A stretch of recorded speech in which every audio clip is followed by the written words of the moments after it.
last take.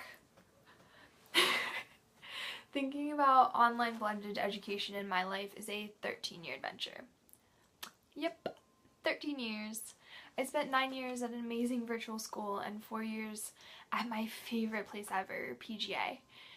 And now that I'm 80 days out from graduation and I'm still talking about how amazing my time at PGA was, there's one question I get a lot, and that is, how can you be so grateful for a place that you were only physically in 3 of your 5 school days? And that's a pretty small question to ask, but it has a very, very big answer for me. The first part of that answer is innovation. While I spent a lot of late nights typing and reading through textbooks and scrolling through curriculum, those nights were spent being stretched in a way I had never been before. I did projects differently. I did assignments in a totally different way. And I was stretched as an individual rather than someone that was just on my teacher's little roster that needed to pass the class. The second answer to that question is relationships.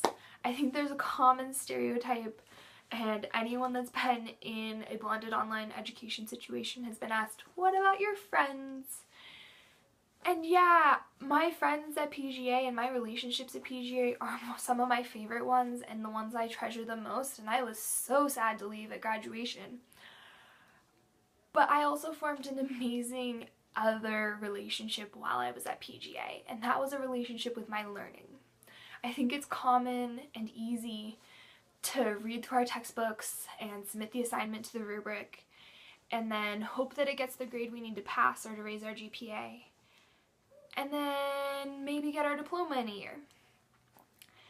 But that was never how learning was for me at PGA. I learned to help myself and to problem solve on my own, and while my teachers were there, they were totally pro-growth mindset and learning everything you could and teaching yourself and finding your own solutions. And in that, I learned to love subjects I hated, because that's the only way you can get through when you're teaching yourself, is to learn to love subjects. So I learned to love science and math, which I hated in middle school, and I became very passionate about them in high school. And those relationships, that relationship with my learning where I owned it, totally evolved how I saw my education. The third, and maybe the most important to me right now as I go into college, is the opportunity I had. On paper, my schedule at PGA looked insane, and my parents looked at me like I was crazy every time I came home and said I was involved in something new. And to be fair, it was a little crazy. But in any other system, in any other schedule, I would not have been able to say yes to everything I did, because there just simply wouldn't be enough time in the day. I was able to be on yearbook for 4 years, to be editor-in-chief of that same book for 3, to be an ambassador, to be a link leader, to be a SART mentor, to be a part of student council, and to still take all the really rigorous, challenging classes I was there to take.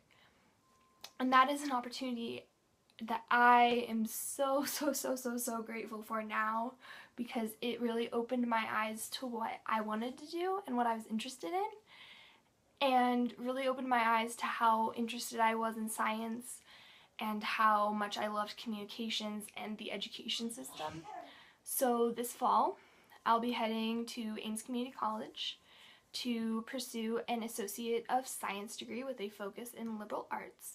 And then in the fall of 2019, I will transfer to the 4-year of my choice to pursue a bachelor's in either science or journalism, or maybe both, because I think science communication and education is a field that can be innovated in, just like the system that I grew up in, that I saw innovation happen in, and that I am a beneficiary of.